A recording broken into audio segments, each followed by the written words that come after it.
Hey guys, it's me, Aerodynosaur, and today we're going to be looking at analog horror levels in Geometry Dash. So let's start off by looking at the Mandela catalog in Geometry Dash.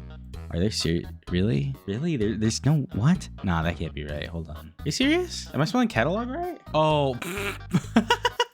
Okay, dude, I'm done with this intro, bro. Alright, hello everyone. Today we're going to be playing Innards by Kaito and Cinci. This is an extreme demon that is known for how nerfed it was. The original version of this level, I believe to this day, is still top 20 to top 30. The current version that's out and rated is probably around top 800. So it's a pretty hefty nerf, but obviously I'm not playing the harder version of the level. I'm going to be playing the easier version of the level, but it's still a pretty difficult level. It's around bloodbath difficulty. Anyways, yeah, like always, I'm going to go through the level and give you guys some tips and tricks on how to beat it. For this tutorial, I will be treating it as if you're going for all three of the coins in this level, which the normal paths are pretty easy to read, so I don't think they need a tutorial anyways. The first 30% of Innards is really easy. It's not really too difficult. It's honestly probably the difficulty of a hard demon, or maybe even a medium demon, but it's really not that bad.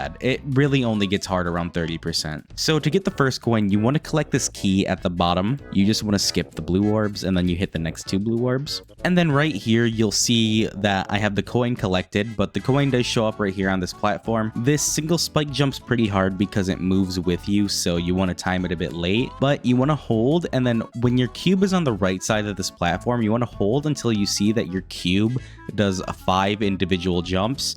So you're seeing right here that I'm waiting for the 5th jump, and then you jump at the corner of the block as soon as you hit the speed portal.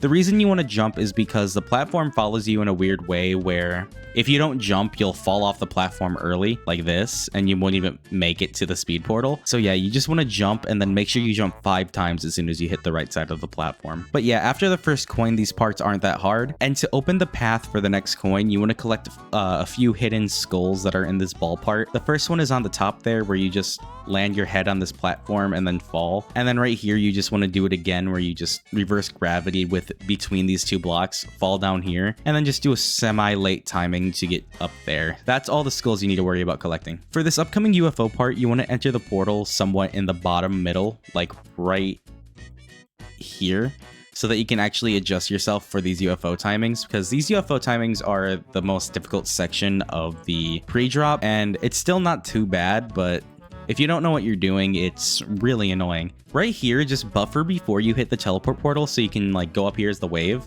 And if you keep your buffer going, you can actually hit the green orb like without having to do another click. So just make sure you buffer for a really long time here. I would recommend turning shake off for this level because shake kind of does ruin this part right here, because this part shakes a lot and this wave gets pretty difficult if you can't see it. And then right here is where the level actually starts getting its difficulty spike. And then right here at this wave section is how you got the second coin, because if you remember the skulls you collected earlier, it opened the path down here because previously it was locked. So yeah, that's how you get the second coin. This part right here, the wave, is very difficult. I'd recommend practicing it a lot because if you don't practice it a lot, you'll die here a lot from zero. I'm gonna be honest though, it's not really a hard wave section if you're good at wave. You actually won't really struggle at that wave section if the better you are at wave. But if you're not that good at wave, then it becomes a really big issue from zero. So practice it a lot, and then don't fall for the fakes in the ship section right here. This part is pretty confusing, but it just requires a little bit of learning. But yeah, the rest of this section just really requires you to learn it and just get used to it, because it's not really too hard, but it's just really learning. Also right here, to get used to the ship transition, I just buffered the yellow orb and then just did a single click in the ship like that. That really helped me adjust for the straight fly that comes after this and just the first straight fly in general, because this part can be really inconsistent if you don't know what you're doing. This wave section is very difficult, and I'm gonna be honest, I think I died here more than the slower wave towards the beginning of the build-up part. So yeah, definitely get used to this wave because it's really annoying from zero. And then right here, you're at the drop. Make sure you don't misalign yourself with the drop, because if you misalign the first click right here, it messes you up like that, so you really want to align it right. But yeah, no, right here you're at the drop. The one thing I will say is that I'm pretty sure every red orb in this section's fake, so don't fall for any of the red orbs. And then what I found to be more consistent for this specific section right here was I would click late on the top platform on my top cube and then just hold my input button, and then that would buffer the blue orb for me, and then I would just hold for the ship until I reach something like this, like an arc, and then I'd hit that yellow orb late. That got really consistent for me, so I'm sure it'll get consistent for other people too. Right here, don't do what I did. When I was first playing this level, I would overclick because I was focusing on the ball on the top. If you honestly just buffer the first click of the ball, you'll be fine, and then you just have to do one more click like right after. It's like basically a buffer, if not a buffer. You could also just double click if you wanted, and that also works, but it's more consistent just to click twice really fast. And then after this straight fly and dash orb section, you just have to skip the pink dash orb right there. And then once you get to the top, you hit the blue orb, and then you collect the key, which opens up the last coin, which appears like right after this part. And in order to get the last coin, you just want to fall down here and then just adjust yourself so you actually complete this ship section. That's all you have to do for that coin. It's not bad at all. This spider part's pretty stressful, but it's not really that bad. It will get you from 0 if you under practice it, but it's really not that bad.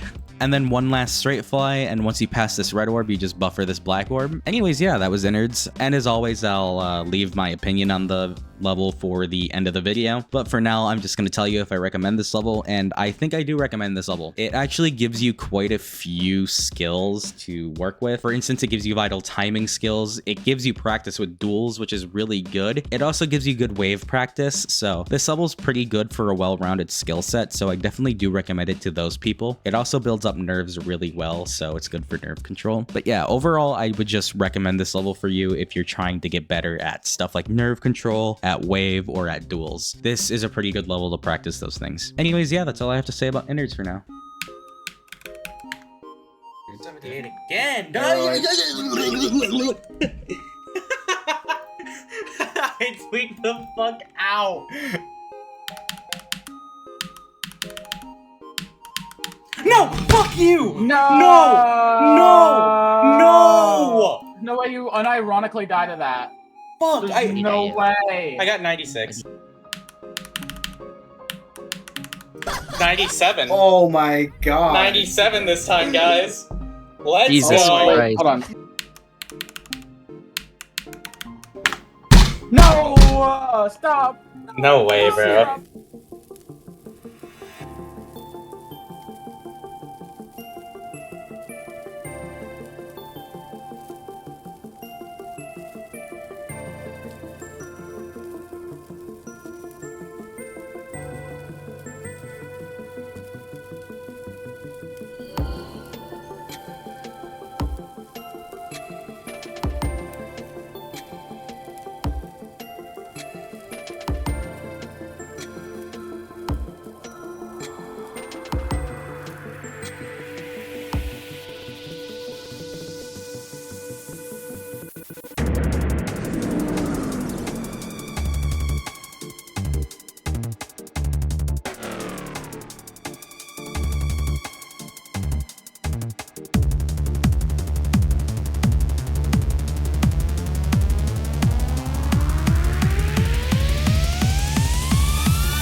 Let's go. Finally. Yes. Suck my fucking dick and balls and stroke it from the back, dude. Fuck this. I had 5,400 ult attempts on that. Anyways, yeah, that was Innards. Since this level's really old, there's not much for me to say about this level that hasn't been said already, but I will say that to me, this level is unsurprisingly good. I remember hearing about this level back in like 2017, 2018, when it was still in its unnerfed true innards form, and I just remember really liking the level. It was really cool, the style for it was really cool, and the song for it was really cool. It was just a really cool level. But yeah, this level does hold a special place in my heart just because of its history. This can't be said about a lot of other older levels, surprisingly for me, but Innards specifically, I really just do remember having a blast with it in its unnerfed state, and I believe the public copy that was available, unless that was a different level, but I'm pretty sure a public copy of this was available at the time that I did play on and throw a lot of attempts into. Anyways, in terms of gameplay enjoyment, I gave Innards a 7 out of 10. I really just did like the pacing of this level. I did actually like the drop and the build up to the drop. I thought those were some of the best parts in levels around this time, and the overall flow of the gameplay worked together really well. I think that it builds up a lot of hype for the drop, and then it builds up a lot of nerves, which I really like in levels. One of my biggest gripes with the gameplay, however, is that the first 30% is really boring and really easy, which is fine considering how long the beginning is.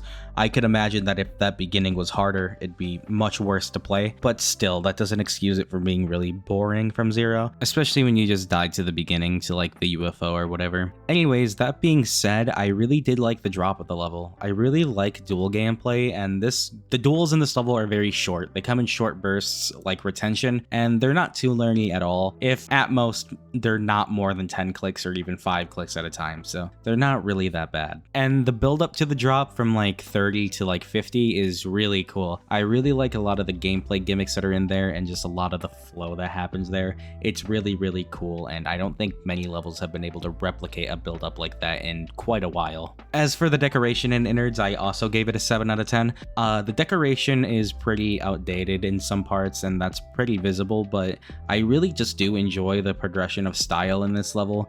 I like how at the beginning it's like all peaceful, you see all these like happy guys, and then when you get to like the part where everything gets all fucked up and demented, it's just a bunch of like eyeballs, blood and stuff. I do enjoy that. I think that's a really cool idea, and I think for the time it was executed really well.